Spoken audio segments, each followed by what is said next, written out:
Hi everyone, I'm back to read the next Addy book. This one is called Addy Saves the Day, a Summer Story, Book 5 from 1864. Okay, and it says Addy Saves the Day, a Summer Story by Connie Porter. It's summer in Philadelphia. The Civil War has ended and families like Addy's that have been separated are searching for their loved ones. The church is putting on a fundraising fair to help people hurt by the war.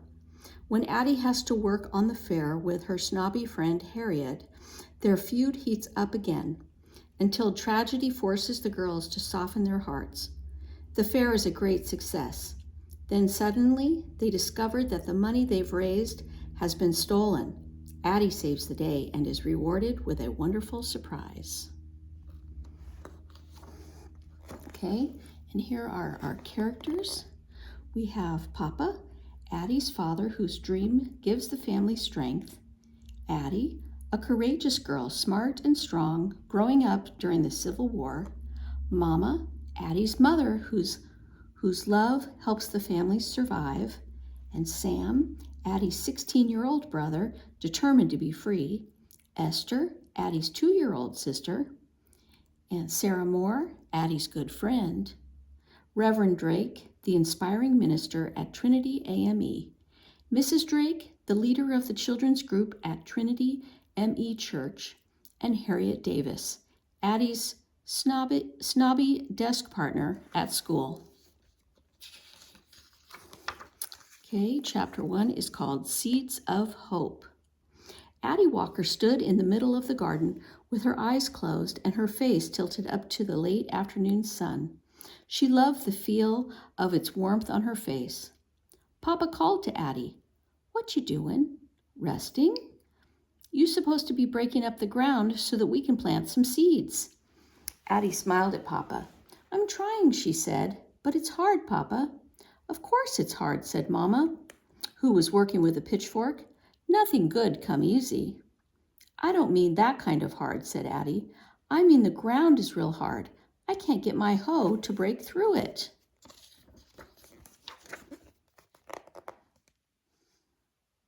"Let me help you," Papa said. Addy, Mama, and Papa were working in the large garden about a mile from their boarding house. There wasn't enough room at the boarding house for a garden, so they had rented a small plot and were planting some vegetables and a few flowers. Other people had rented plots in the large garden too. Addy watched as Papa easily broke through the surface of the ground with his shovel. The dirt on top was a lighter color than the dirt deeper down. Papa picked up a big clump of earth that was as dark as coffee. "Look how rich this earth is," Papa said. "We're going to harvest a heap of vegetables." Addy wiggled her bare toes in the earth Papa had turned over. It was cool and soft. "I wish we could plant some fruit too," she said. "I sure would like some berries." "Well, we'll see," replied Papa. Remember, we ain't planting this garden for ourselves. We doing it to raise money." "I know," Addy said. The money they would make from selling their vegetables would help them in their search for her baby sister Esther and her older brother Sam. In the 2 months since the Civil War had ended, Addy, Papa, and Mama had tried hard to reunite their family. They had taken letters to the aid societies, written to the Freemen's Bureau, and placed an ad in the Christian Recorder newspaper. They had even sent a letter to Master Stephen's plantation, where they had been slaves, hoping someone would read it to Aunt Lula and Uncle Solomon. But they had not received any answers or any news about Esther or Sam. Now Papa was determined to go back to the plantation as soon as he could to get Esther and to find out where Sam might be. Papa would need money for his trip. Addy followed behind Papa, using her hoe to chop up the big chunks of earth he turned over, and every time she struck one of the chunks, her hands hung from the wooden handle, rubbing against her skin. Sometimes she hit a rock hidden under the dirt, and she felt the hoe bounce up and jiggle in her hands. She dug out the rocks and loaded them into the wheelbarrow to get them out of the way. Clearing out a thick patch of weeds in the middle of the plot was the toughest work of all. The weeds came up as high as Addy's knees. Some of them had burrs that snagged her dress and dug into her skin. The weeds were stubborn, and Addy had to use all her strength to yank them out of the ground. Soon her back ached from bending over, and sweat ran down her face. "Let's stop and rest a bit," Mama said. She paused a moment to wipe sweat from her brow. "We can sit down and have our picnic supper." Mama had packed up their dinner from the boarding house and brought it to the garden. Addy was happy to think about supper and resting. Resting wasn't allowed back on the plantation. Addy shuddered, remembering her life when she was a slave. When she worked in the tobacco fields, then the overseer watched the slaves with a whip in his hand. They couldn't stop when they were tired or have a drink of water unless the overseer had said they could. But it was different now. Mama spread an old blanket on the ground as they ate and drank. Addy said, "If you had the chance to ask God a question, what would you ask?" "That's easy for me," answered Mama. "I would ask what we have to do to get our family together again. I'd ask how we can get Esther, Sam, Auntie Lula, and Uncle Solomon here, safe in Philadelphia with us." Addy turned to Papa. "What about you, Papa?" "I don't know, but I might ask how I got a daughter that asks so many questions," Papa said. He let out a loud chuckle. Mama and Addy laughed too. Then Addy said seriously, "I'd ask why there had to be slavery." "There didn't have to be slavery," Mama said. "People chose to have it. Folks do plenty of things they know is wrong." "If it wasn't for slavery, our whole family would be together," Addy said fiercely. "That's why I hate Master Stevens." "You know I don't like you talking that way," Mama scolded gently. "But I do hate him," Addy insisted. "Everything is his fault. He stole Papa and Sam away from us, and then you and I had to run away from him and leave Esther behind with Auntie Lula and Uncle Solomon." Papa spoke to Addy with understanding. "What you feel right now is a lot of bitterness," he said. "I know, because I feel the same way sometimes. It's hard not to," he sighed. Then he went on to say, "But you got to know, Addy, anger and bitterness can be like weeds. If you let them grow, pretty soon they take over and there ain't room for nothing else." Mama poured more water into Addy's drinking gourd. "I feel angry too sometimes," she said, "but I feel other things even stronger. I want to hold Esther in my arms and give Sam a big hug. I want to spend evenings talking to Auntie Lula and Uncle Solomon. Mama stopped talking and stared off into the distance. Addy moved closer to Mama. She knew how sad Mama was and how much she missed the rest of her family. Touching the cowrie shell on her necklace, Addy remembered that what Mama had told her. This shell was a reminder to hold on to love for her family, even when she was far away from them. "I want us all to be back together too," Addy said softly.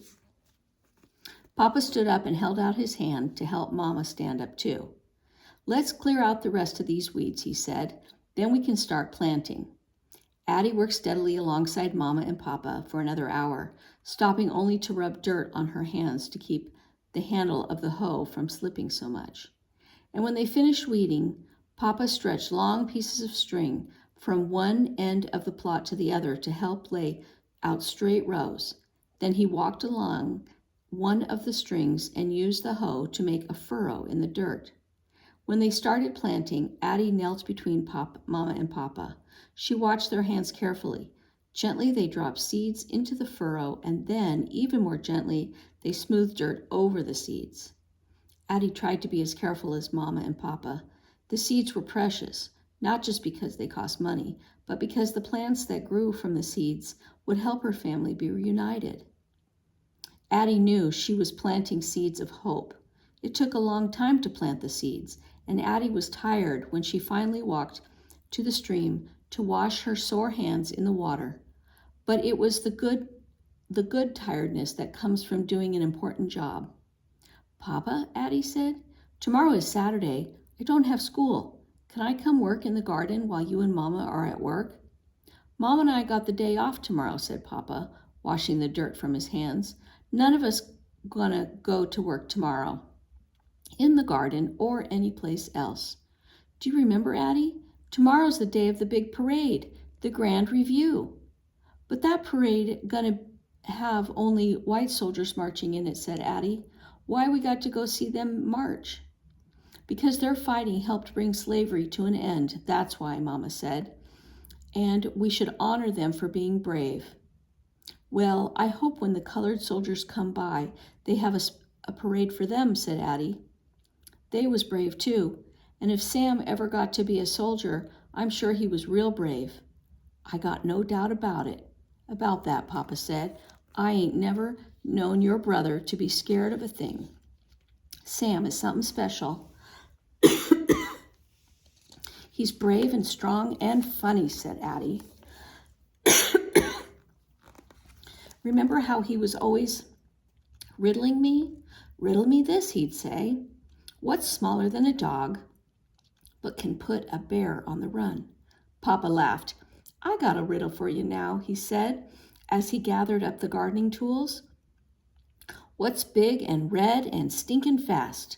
The sun. We better get back to the boarding house. Can't I stay a little longer? Asked Addy. I want to water the seeds I planted. All right, said Papa, but come straight home as you finish. I will, promised Addy.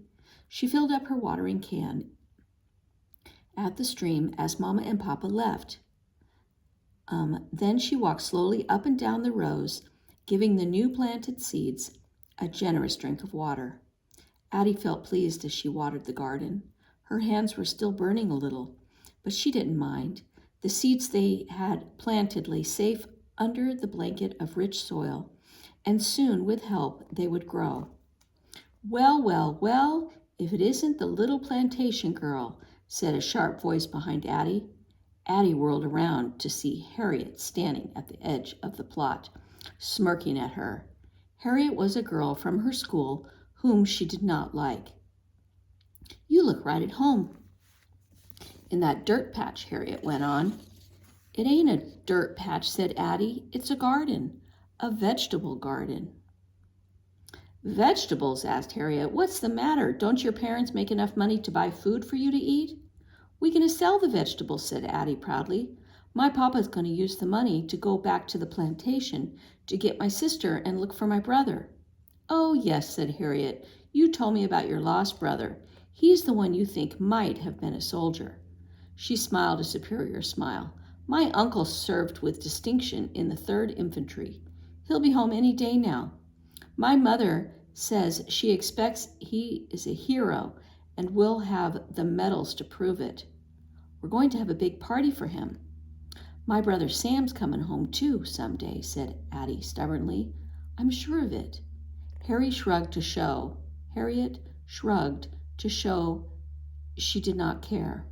Well, I shouldn't keep you from your dirt patch.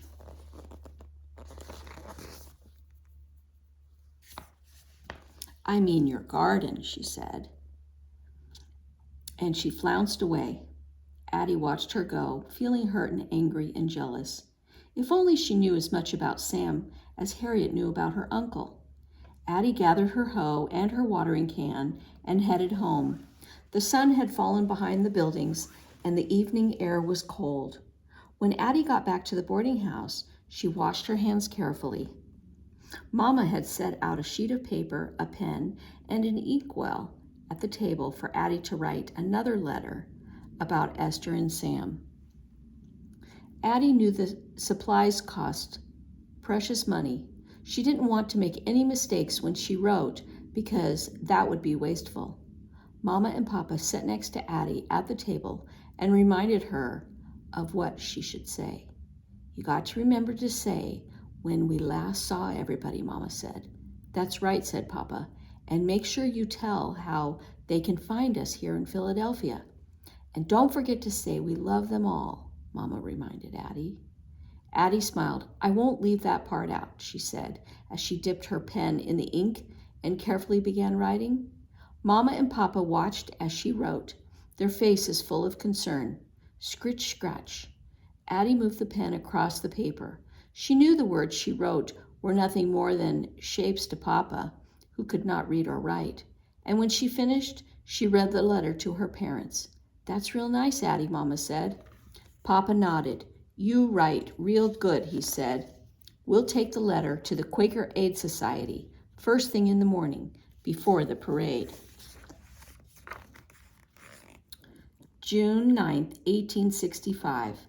Dear friends, can you help us find our family? Please, Solomon and Lulu Morgan. They caring for our dear baby Esther Walker. We last seen them last summer on the plantation belonging to Master Stevens. The plantation is some 20 miles north of Raleigh. We need information about Samuel Walker also. He about 17 years old. He was sold from the Stevens plantation last summer. We don't know where he was sold to.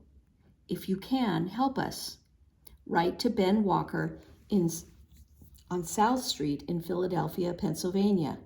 We want to find them very much because we love them all. Ben Walker. Addie held the letter in her hands for a moment. She thought about Harriet's knowing where her uncle was. Harriet could send her uncle a letter any time she wanted to. This letter got to get to somebody who knows something about Esther and Sam, Addie thought. It's just got to. Then she folded the letter carefully, and she hoped the letter, like the seeds she'd planted in the garden, would help her family to be together again. All right, and that is the end of chapter 1, and next time we'll read chapter 2.